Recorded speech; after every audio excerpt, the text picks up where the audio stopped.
Sindh university जे ॻुणे vice chancellor ऐं फिलासफ़र अल्लामा आया काज़ी 58 वर्सी जे मौक़े ते सिंध यूनिवर्सिटी में सेमिनार मुनक़द कयो वियो। Sindh university vice chancellor professor doctor Fateh मरी,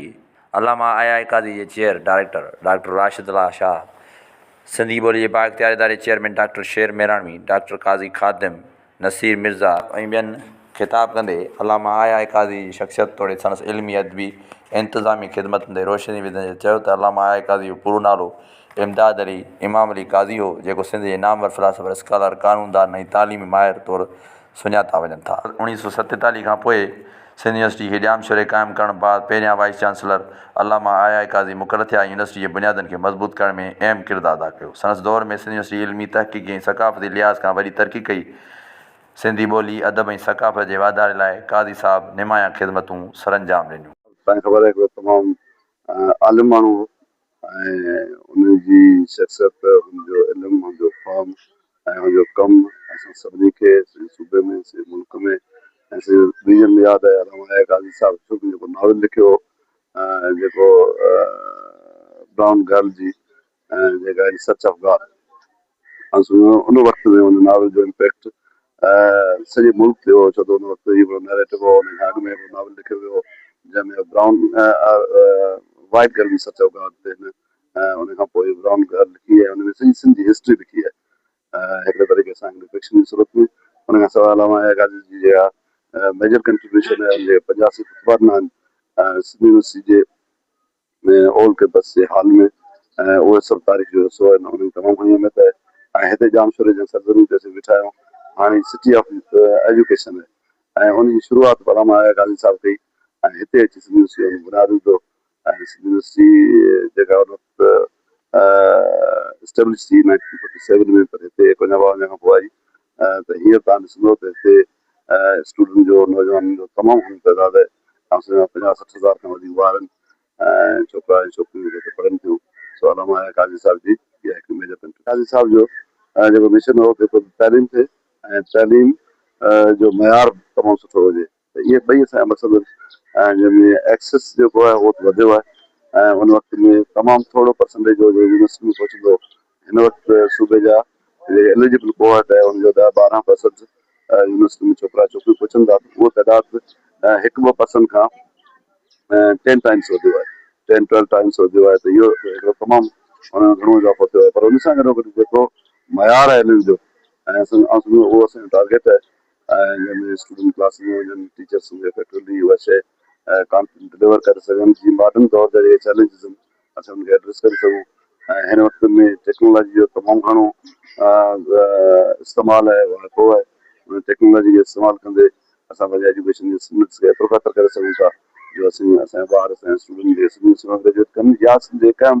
यूनिवर्सिटी में ग्रेजुएट कनि उहे ग्लोबली कॉम्पीट करे सघनि, पर पंहिंजे सूबे, पंहिंजी धरती, पंहिंजे मुल्क उनजी वॾी ख़िदमत करे सघनि। तव्हां अल्लामा आया काज़ी साहब जो इहो मिशन हो ऐं जो मिशन कंटिन्यूसली हले पियो। कूड़े जे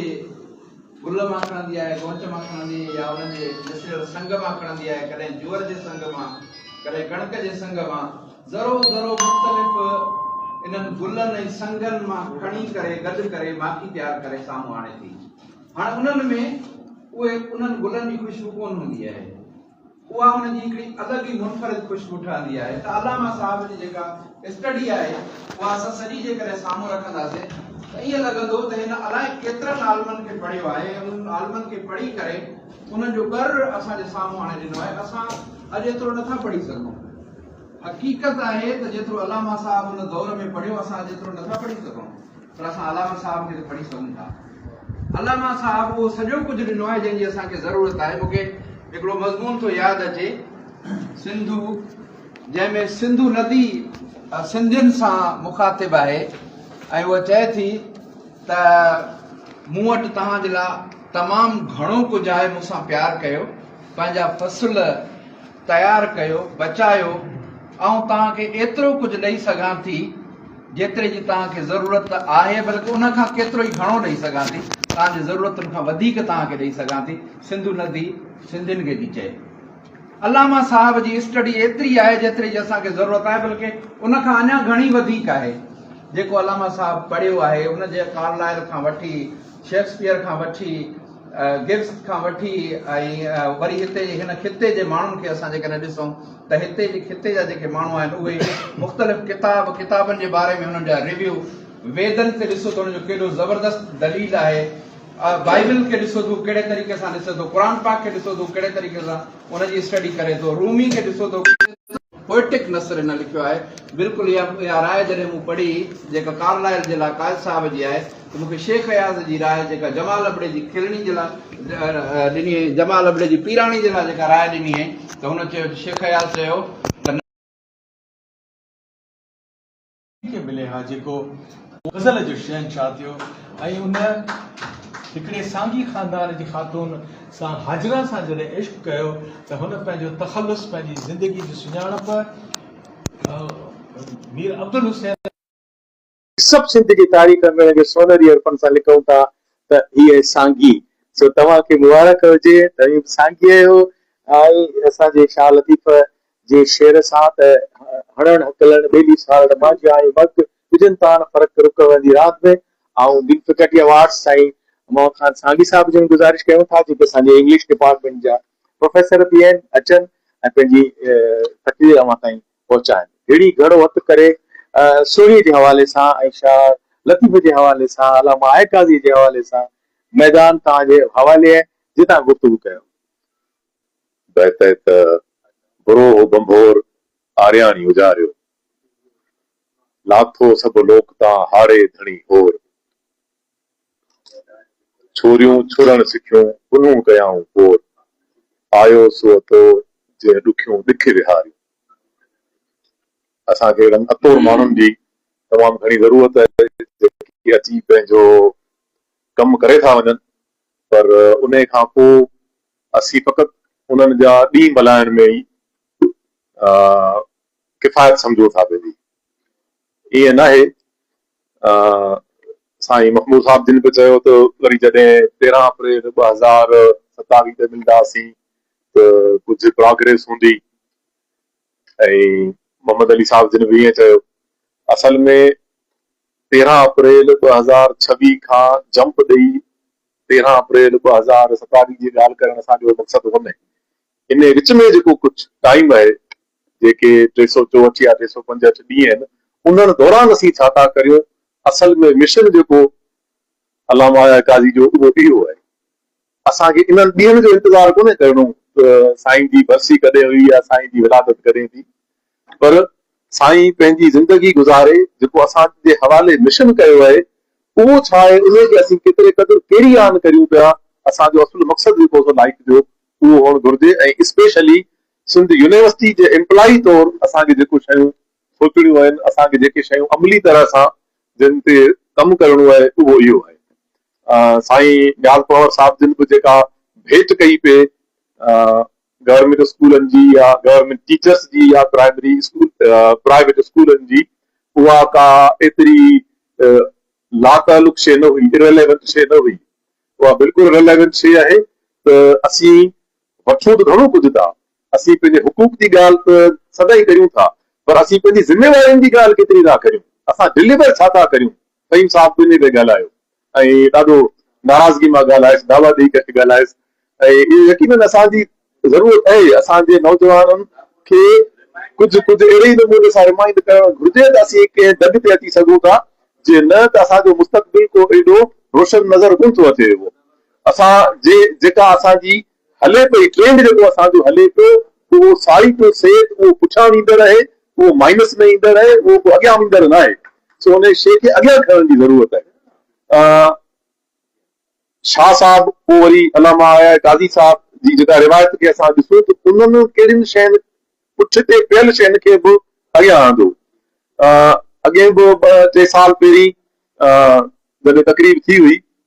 अलामा साहब जे ॾींहं ते, जंहिंमें मदद अली कादरी साहब जे किताब जी महरत बि थी हुई, उते मूं ॻाल्हायो, हिकिड़ो मिसाल ॾिनो हो, ऐं वरी उहो मिसाल ॾियणु चाहींदुसि मदद अली सिंधी साहब जो, सॉरी। त उते शाह साहब जे रिसाले जी तरतीब जेका अलामा कादी साहब कई आहे, उन जी ॻाल्हि उते बि थी हुई, हिते बि थी आहे। त अलामा साहब पंहिंजे नमूने सां उन जी तरतीब ॾिनी आहे। उन तरतीब ॾियण में हिकिड़ो त आहे बैतनि जी शरह लिखणु, ॾुखियुनि लफ़्ज़नि जी सम्झाणी जेको यादगार जा जेके गाइडूं अचनि थियूं उन्हनि में बि ॾिनल हूंदी आहे, पर हिकिड़ी आलमाना क़िस्म जी जेका जेको हिकिड़ो राज़ हुन में रखियलु आहे उहो कहिड़ो आहे जेको अलामा साहिब जिन परोड़ियो आहे साईं जी लाइफ में। हर शाइर, हर राइटर जो जॾहिं सफ़र शुरू थिए थो तख़लीक़ जो, हिकिड़ी शुरूआती दौर हूंदो आहे, विचूं दौर हूंदो आहे, आख़िरी दौर हूंदो आहे। उनजो उरूज जेको हूंदो आहे सो हमेशह आख़िरी दौर में मिलंदो आहे, जेका कल्मीनेशन उनजी थिए थी उहा आख़िरी दौर में मिले थी। हाणे शाह साहब पंहिंजे अलामा आया काज़ी जेको शाह साहब जो रिसालो तरतीब ॾिनो आहे उन में यमन खे पहिरीं रखियो आहे, कल्याण जे पहिरीं रखियो आहे,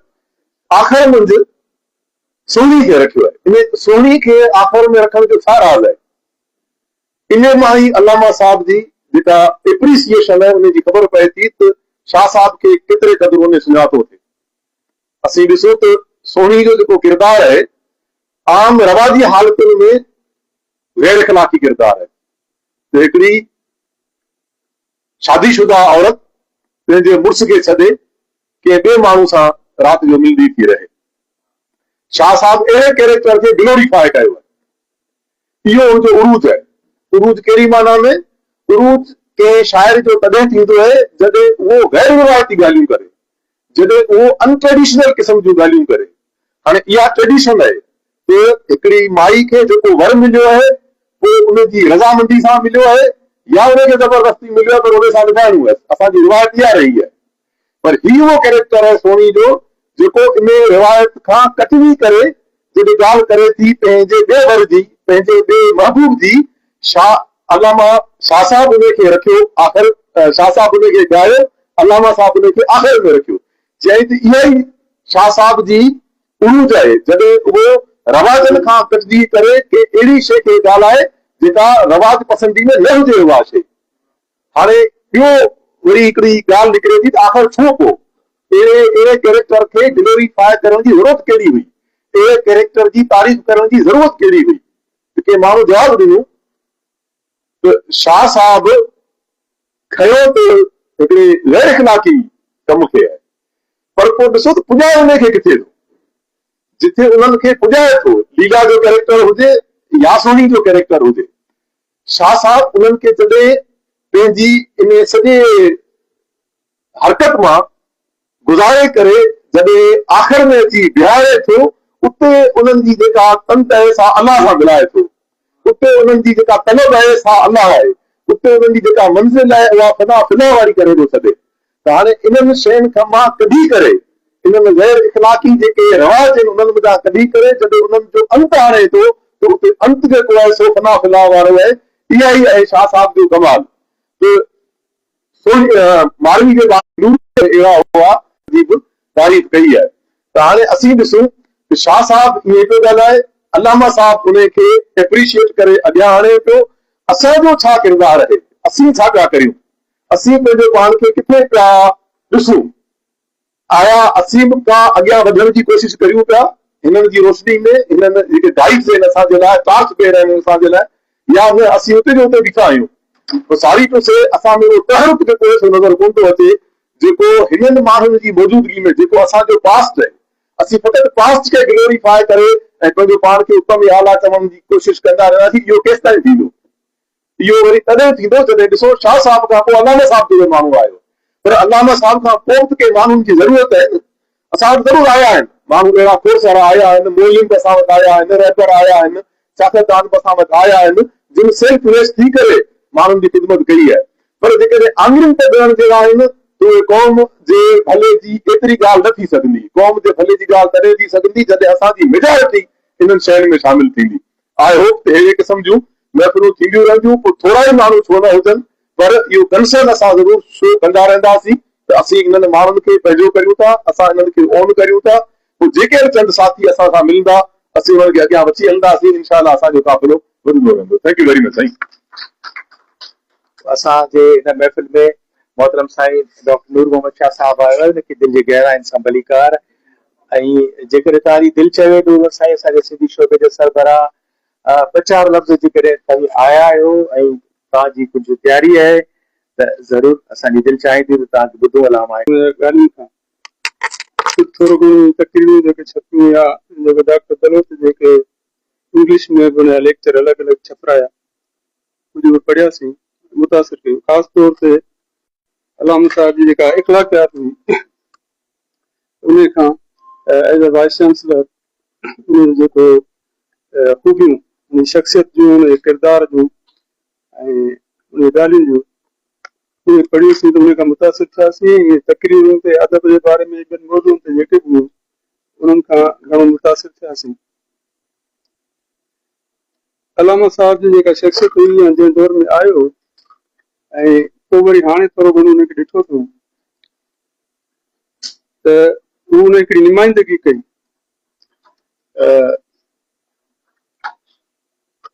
आलमी जेको निज़ाम आहे ऐं उनजी ऐं हिते उनजी हिकिड़ी रुगो आज़ादु जेका इनफ़रादी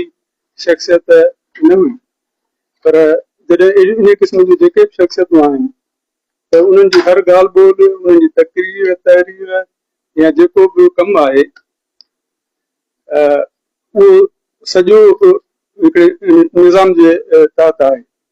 ऐं तंहिं करे उनखे उन लिहाज़ सां ॾिसो वञे पोइ उन हिसाब थी जॾहिं हाणे पढ़िजे थी हिकिड़ो त आर्ट आहे जेको राइटिंग्स जो उनजे अंदरि ऐं उन जेको मौक़ुफ़ आहे सॼो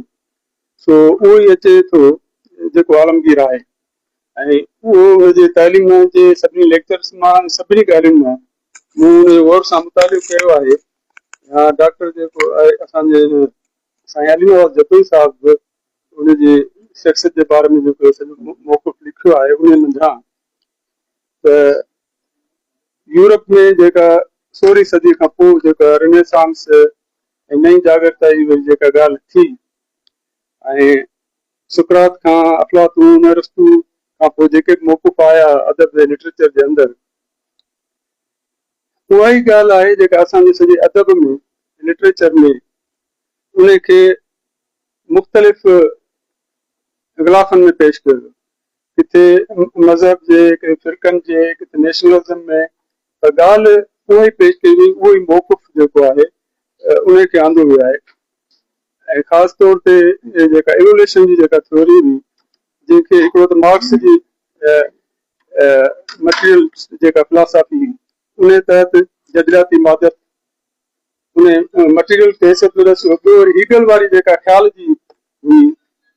तसवरी इर्तिका उहा एवोल्यूशन त अलामा साहिब जो जेको मौक़ुफ़ आहे फिलासफ़ी जेको आलमाना मौक़ुफ़ उहो हीगल वारी फिलासफ़ी वारो ई इवोल्यूशन वारो इवोल्यूशनरी उहो ई आहे। ऐं जेका इवोल्यूशन थिए थी मज़हबनि जो जेको मौक़ुफ़ आहे उन्हनि वटि इवोल्यूशन न आहे, ख़ासि तौर ते ख़्याल जी ऐं इर्तिका जेका थी आहे त काइनात जेका थी आहे उन जेके सचायूं आहिनि उहे अबदी आहिनि ऐं शुरू खां ई आहिनि। उन्हनि जो हिकिड़ो पंहिंजो मौक़ुफ़ आहे। जॾहिं असीं चऊं था ख़्याल जी इर्तिका थी आहे त उन जो मतिलबु आहे त ह्यूमन इंसान जेको आहे बाद में आहे पोइ उन जे ख़्यालात जी हिननि जी तरक़ी थी आहे उहा थी आहे, पर जेको इंसान खे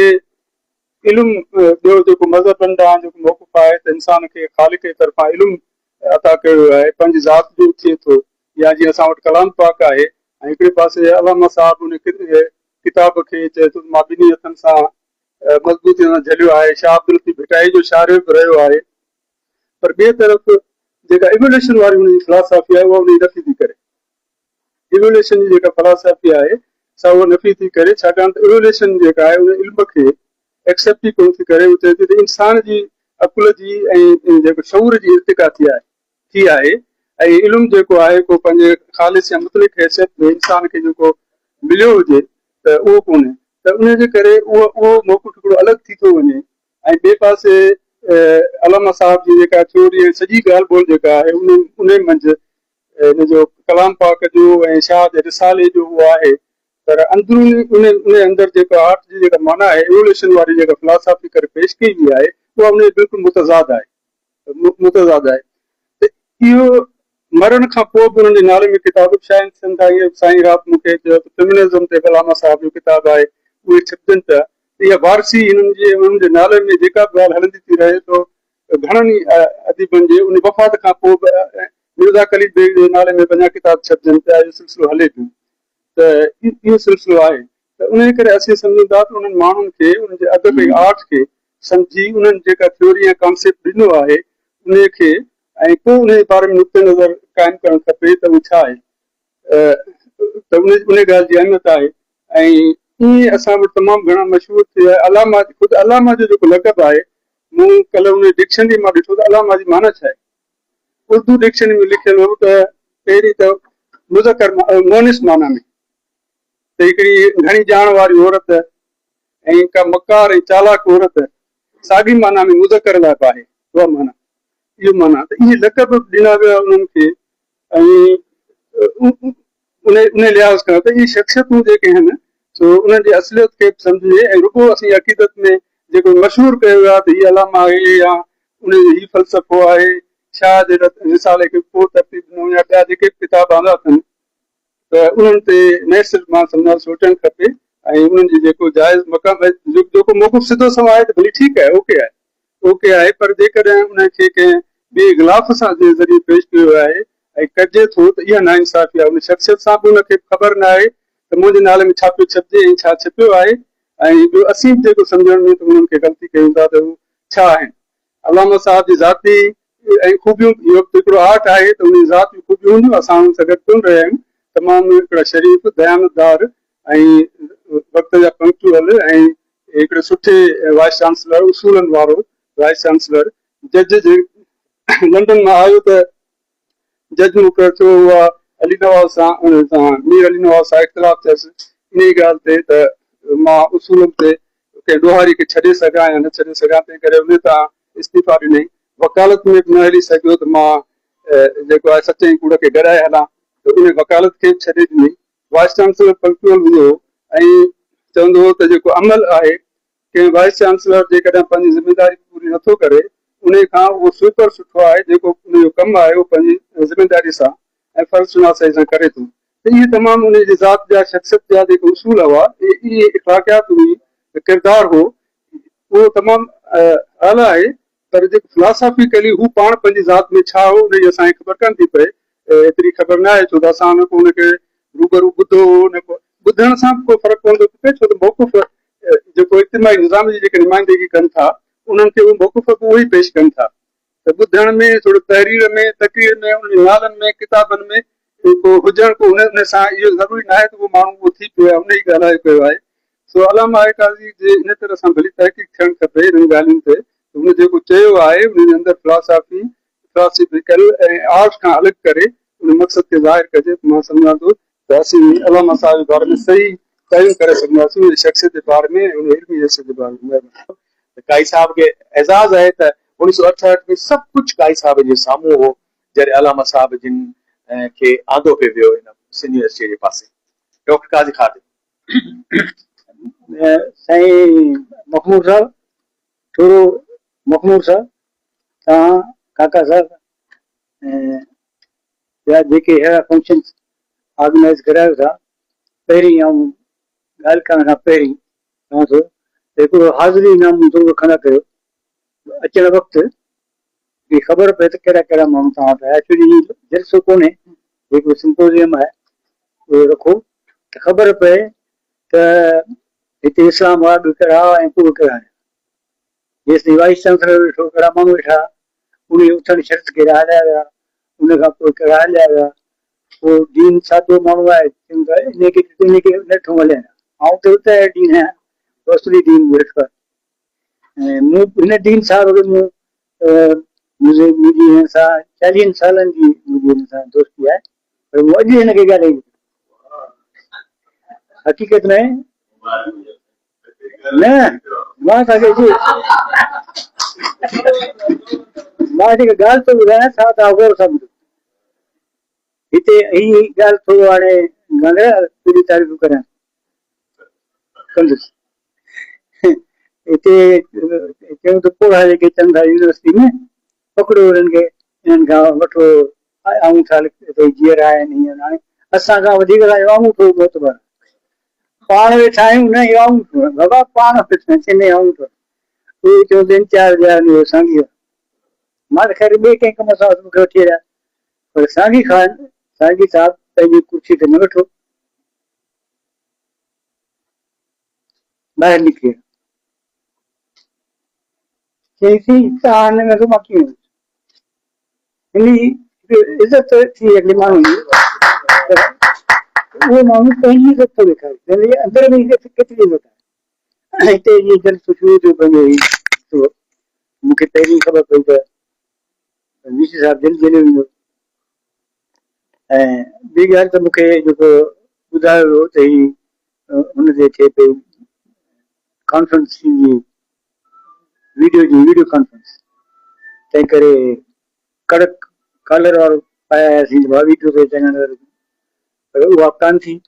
ऐं हीउ बाक़ाइदे हिकिड़ो भोजन थियो ऐं तव्हां ॾिसो केतिरा माण्हू वाइस चांसलर साहिब विहण खां पोइ हलिया विया इहे सभु नोट थियणु खपनि केतिरा माण्हू सिर्फ़ु हिन करे था अचनि त हू वाइस चांसलर खे ख़ुशि ॾिसनि उन खे ॾिसनि पोइ हुन सां गॾु हलिया हिते गॾु जो असांजी कलीग बि हिकिड़ी अची वेंदी हुई त मां वीसी साहिब खे सी ऑफ करे ॾी पाण बि सी ऑफ थी हाणे अचूं था पंहिंजे हिन महफ़िल ते तव्हां सभिनी दोस्तनि ॻाल्हायो हिन ते ॻाल्हाइण जी का घणी ज़रूरत कान्हे तव्हांखे पहिरीं त ख़बर हुअणु खपे सिंध यूनिवर्सिटी कंहिं माण्हू क़ाइमु कान कई सिंध असेंबली क़ाइमु कई हिकिड़े बिल जे ज़रिए सिंध असेंबली बिल पास कयो ऐं पाकिस्तान थियण खां पहिरीं पास कयो उन जे ज़रिए इहे असेंबली यूनिवर्सिटी वजूद में आई ऐं छा आहे त हिन खां अॻु असांजो बॉम्बे यूनिवर्सिटी सां इलाइक़ो तंहिं करे असांजी ग्रेजुएशन बॉम्बे यूनिवर्सिटी थींदी कंहिं ज़माने में त matriculation Bombay university result Bombay university करंदी पोइ सिंध यूनिवर्सिटी ठही त इहा हिन जी ऑफिस कराची में ठही इंजीनियर स्कूल में हिकिड़ो कमरो ॾिनो रहिया ऐं हाणे जॾहिं असां हिन दौर में पहुता आहियूं ॿ चारि हफ़्ता पहिरीं जेके तकलीफ़ूं असांजे ज़हन में हुई इहा ॻाल्हि पर हिकिड़ो माण्हू आहे जेको पाण सिंधी कोन्हे उन चयो त सिंध यूनिवर्सिटीअ खे कराचीअ मां तब्दील करण जी माना छा कराची में ॿी यूनिवर्सिटी कराची यूनिवर्सिटी खोलियो आहे हिकिड़ी सिंध यूनिवर्सिटी हिकिड़ी कराची यूनिवर्सिटी ठहिया हिकिड़ी मलीर यूनिवर्सिटी बि ठहिया हिकिड़ी ड्रिगोग यूनिवर्सिटी बि ठहिया इहा साज़िश उन ई वक़्तु थिए हुई त सिंध यूनिवर्सिटी जो नालो सिंध आहे तंहिं करे हिनखे हितां कढो कराचीअ में इहो नालो न हुजे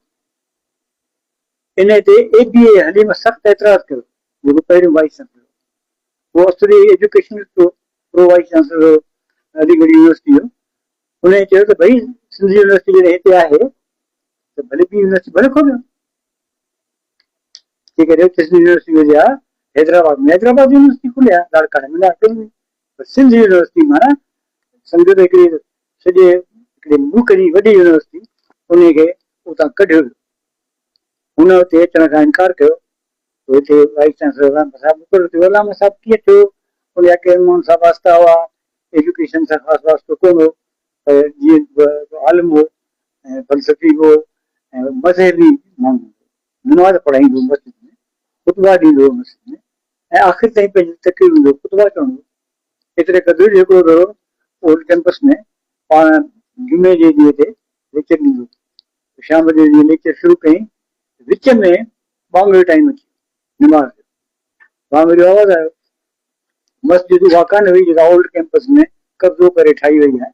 मस्जिद ॿाहिरि हूंदी हुई यूनिवर्सिटी जे भित खां ॿाहिरि लेफ्टन ते पोइ कमरे कुर्सियूं ॻुड़ियूं रड़ियूं अलामा साहिबु ॻाल्हायो पियो उन कुर्सियुनि में नज़र पियसि त डॉक्टर हालीपोटे जी कुर्सी ॾिनी हुनखे चई त Halepoto where are you going Sir, I am going to offer prayers. Are we not offering prayers?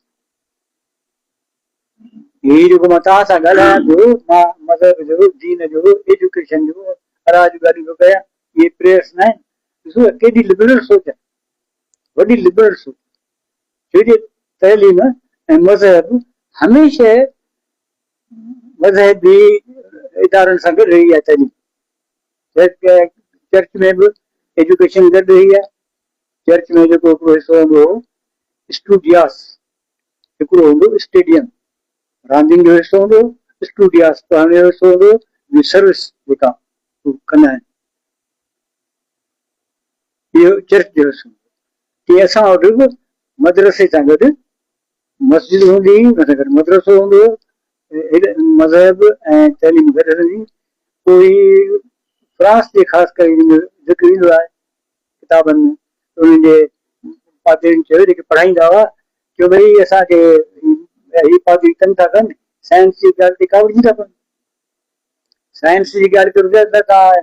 कुदरत अमल दख़ल था हुजो हुन में असांखे अलॻि करे ॾियो सोरबोन यूनिवर्सिटी जेका आहे पेरिस यूनिवर्सिटी सा या 1630 में इन जो बुनियाद थियो ऐं इन खे अलॻि यूनिवर्सिटी ठाही इन यूनिवर्सिटी जी माना हुई guild of teachers not with universe काइनात वाइनात नहीं गिल्ड ऑफ टीचर्स इन जी त उन या इहो हमेशह गॾिजंदो आयो असां वटि बि तव्हांखे ख़बर आहे यूनिवर्सिटियूं बाद में कायम थियूं मदरसा स्कूल हुआ सिंध मदरसो अञा ताईं मदरसे नाले सां मशहूरु आहे अलामा साहब चए थो ओॾी महिल are we not offering press जेको आऊं तव्हांखे ॿुधायां पियो इहे ई त प्रेस तव्हांखे ॿुधाईंदो निमाज़ त पंहिंजी जॻह ते आहे पर निमाज़ में असांखे निमाज़ कज़ा करे पढ़ी सघे थी ॿियूं दुनिया जूं केतिरियूं अहिड़ियूं शयूं जेके कज़ा थियूं करे सघे वधीक इम्पोर्टेंट माण्हू जी सिहत माण्हू जी ज़िंदगी ॿिए खे बचाइण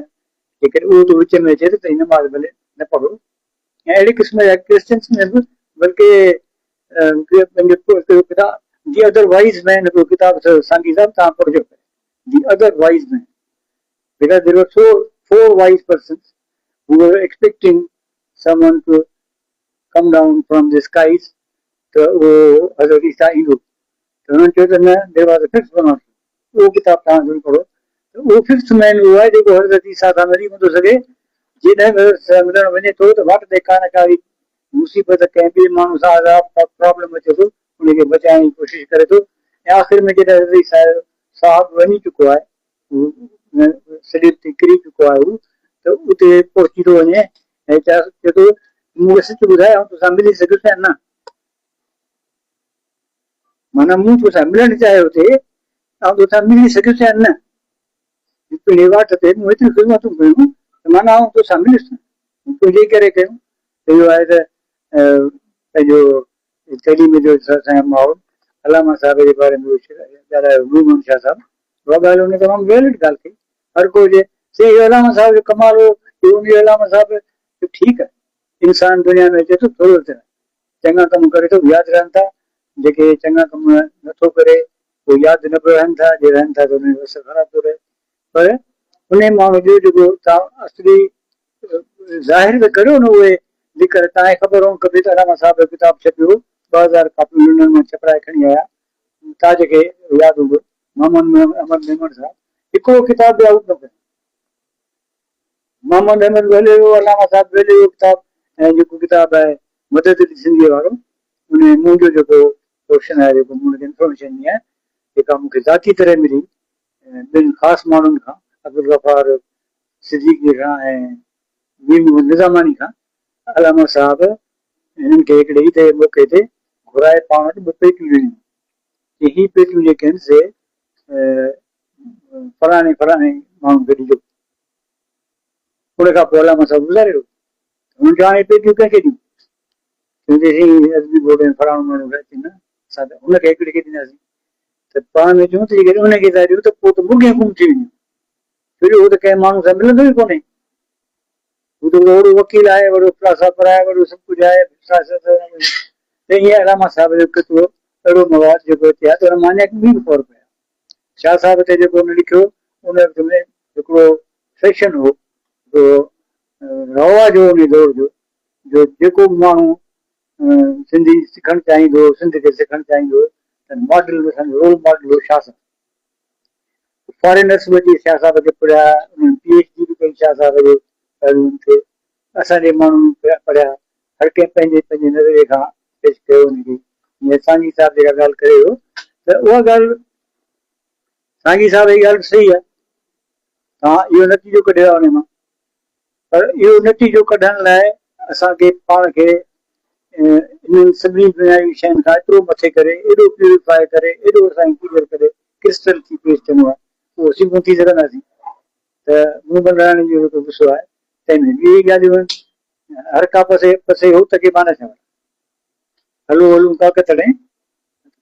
ते हलो छा लॻो पियो आहे जिते पानाड़ियूं पिकूं हाणे आहे शाह साहिब शहर हू शाइर हो हुन पंहिंजी शाइरी कई हुन थोरी माना सोचियो हिन कम खे हाणे ॻाल्हि ते शयूं जेके साम्हूं ईंदियूं ऐं अचनि पर छो अचनि, छा ही वक़्तु आहे हिन वक़्त में तव्हां सम्झो था तव्हांखे सिंध यूनिवर्सिटी जो डीन ॿुधायो वियो आहे त असांजो जेको वक़्तु हले पियो उहो ख़राबु पियो हले ऐं लॻे पियो ईंदड़ अञा ख़राबु पियो थिए, छो जो हिन 40 वरे पहिरीं यूनिवर्सिटी ॾिठी आहे, मूं 60 वरे पहिरीं यूनिवर्सिटी ॾिठी आहे, मूं वॾो डिफरेंस ॾिठो आहे यूनिवर्सिटी। जंहिं ॾींहुं आउं यूनिवर्सिटी में अंदरि वियो हुउसि ओल्ड कैंपस में, बोर न थियो, बोर जो हीअं कढियो ओल्ड कैंपस में, त प्रोफेसर एस एन फारूकी रूपे मां कोन सुञाणंदो हुउसि, 4-5 छोकिरा पुठियां पिया वञनि ऐं छोकिरनि खे बि गाउन आहे, टीचर खे बि। अच्छा हू वञनि पिया ऐं पोइ हफ़्ते खनि में ख़बर पई कि प्रोफेसर एस एन फारूकी आहे, इहो जंहिं महिल निकिरंदा पंहिंजे कमरे मां छोकिरासीं सिर्फ़ु मूंखे हिन जो जवाबु ॾियो, त हू ॾींदो आहे, हू जवाबु ॾींदो वेंदो आहे, पुठियां छोकिरा तब्दीली न ईंदा आहिनि, ॿिया अची वेंदा आहिनि, उहे ॿुधंदा वेंदा आहिनि, पोइ हू जिते पहुचंदा त उहे छोकिरा धोता ई कोन, ॿिया छोकिरा हूंदा आहिनि, पर हू पंहिंजो सबक़ु मूंखे सम्झायो, उहो आउं पंहिंजे दोस्तनि खे अञा ताईं ॿुधाईंदो आहियां त एक्सेसरीज़ आहे, एसेसरीज़ कोन्हे, कैप छो आहे, सैप छो न आहे, हुन असांखे जो 11 उसूल अथव इहे सिखो, 11 यादि कोन आहे, 4-5 यादि 11 रहंदा त आउं इंग्लिश में डीन थी वञा। बहरहाल मक़सदु इहो आहे त हीअ असांजो सिस्टम जेको आहे सो हिननि ॻाल्हियुनि सां केतिरो हले थो। ऐं ॿी ॻाल्हि मखूं सां तव्हांखे ख़बर हुअणु खपे, 1992 खां वठी 2005 ताईं अलामा IIA काज़ी जो वीक हो इहो मुंहिंजे हवाले हूंदो, माना स्टेक जे हवाले हूंदो, डायरेक्टर हुनजा हूंदो, नसीब खां हूंदी, हीअ वेठा आहिनि असां वेठा उहो वीक असां छा न लाहींदा हुआसीं, अलामा साहिब तकलीफ़ न कंदा हुआसीं, हूअं छा थींदो त अलामा साहिब ते जेके माण्हू तकीर कई, डॉक्टर नवीश काज़ी साहिबु वॾो आलम doctor Navish Qazi in is on right he was a great scholar. उन चयो त 11 अप्रैल ते अलामा साहिबु ॼाओ ऐं 9 अप्रैल ते ॼाओ ऐं 13 ते वञो शेख अयाज़ हाल में पहुची। हिकिड़े ॿ छोकिरे पुठियां हड़ कई, इहे बि 6 ॾींहंनि जे ॿार लाइ एॾो रोज़ कुटको, मूंसां नज़र सां वेठो, इन ॻाल्हि वाजी ॻाल्हि कई, हुनखे सन ॿुधाइणु खपे हा। ॻाल्हि इहा आहे त तव्हां इहो त ॾिसो त हिन दौर में त ही छा पिया ऑफर कयो, उहा शइ एक्सेप्टेबल आहे या न आहे, उहा हुननि जी मर्ज़ीअ विच आहे या न आहे। ऐं पंहिंजी नंढड़ी पड़पोटीअ खे मजबूर नथो करे सघां त उहो मुंहिंजे मोबाइल में कार्टून न ॾिसे ऐं मुंहिंजी ॻाल्हि ॿुधे, नथो करे सघां। हीअ सभु जेके वेठा आहिनि तव्हांजा तव्हांजा इहे सम्झो सभु तव्हांजा पड़पोटा आहिनि, जेको तव्हां पढ़णु थियो उहो तव्हांजो पड़पोट, हू तव्हांजी ॻाल्हि कोन ॿुधंदो जेसि ताईं की उहा ॻाल्हि जेकॾहिं हुनखे मिठी कंहिं रबड़ में वेड़ी ॾींदो, कंहिं चमड़े में सोने में खिलोनो बनाए ॾींदो, रांदीको बनाए ॾींदो, ॿुधंदा। पर जेकॾहिं असांजो पंहिंजो जेको मेथड आहे जेको असीं इस्तेमालु कयो आहे, इहो माण्हू जेको ॻाल्हि कई जेका असांजे नालो छा आहे मोहम्मद अली कांगरे जेका ॻाल्हि कई, इहा अहिड़ी ॻाल्हि कई जंहिंजो को जवाबु ई कोन्हे। ऐं मूंखे अफ़सोस थियो जो वाइस चांसलर जे वञण खां पोइ उन साम्हूं इहा ॻाल्हि कई, मौक़ो कोन्हे न, हा न तव्हांजो ॾिनो आहे, हू थी वियो तंहिंखे छा कंदो, पर असीं त फासी वियासीं,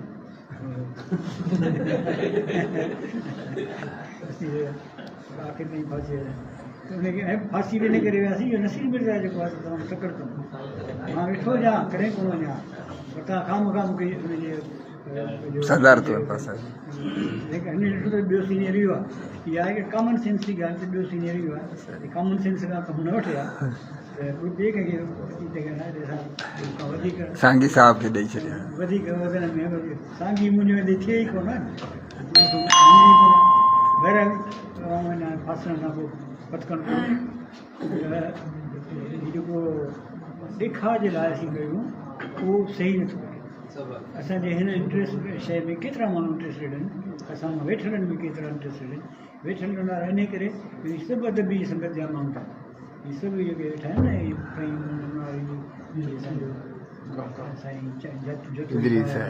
मांझी साहिबु, कंवर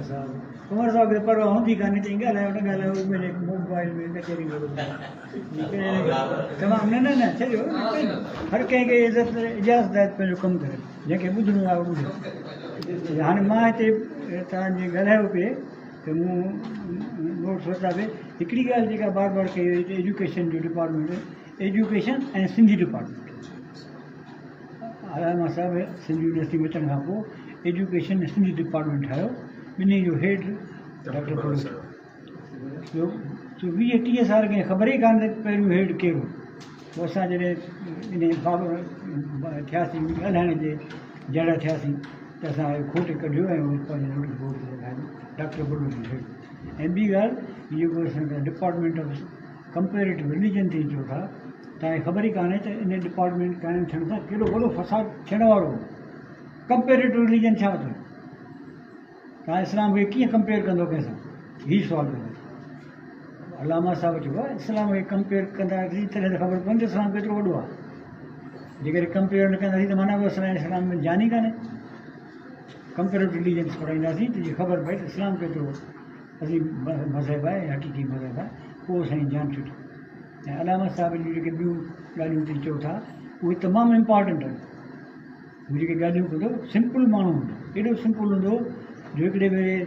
धोबी चयसि पटे वारो चयईंसि खमीसो ख़ान चयसि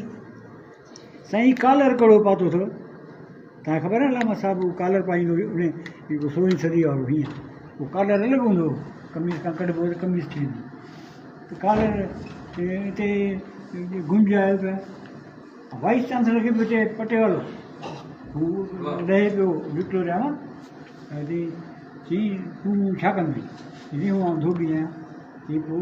चवां हिनखे मुंहिंजी ऑफिस में रखोसि पोइ नाइक थी वियो पोइ खमीसो ख़ान नाइक थी वियो वाइस चांसलर चांदीअ जो ॾंडो खणी वाइस चांसलर पुठियां हलंदो तव्हां वाइस चांसलर खे यूनिवर्सिटी जो सर्वेंट न सम्झो यूनिवर्सिटी जो सर्वेंट न आहे हू हिते जो विजनरी आहे हिते जो पोप आहे वाइस चांसलर माना आहे पोप वेठो अथव साम्हूं छो जो इहो चांसलरी जो पार्ट आहे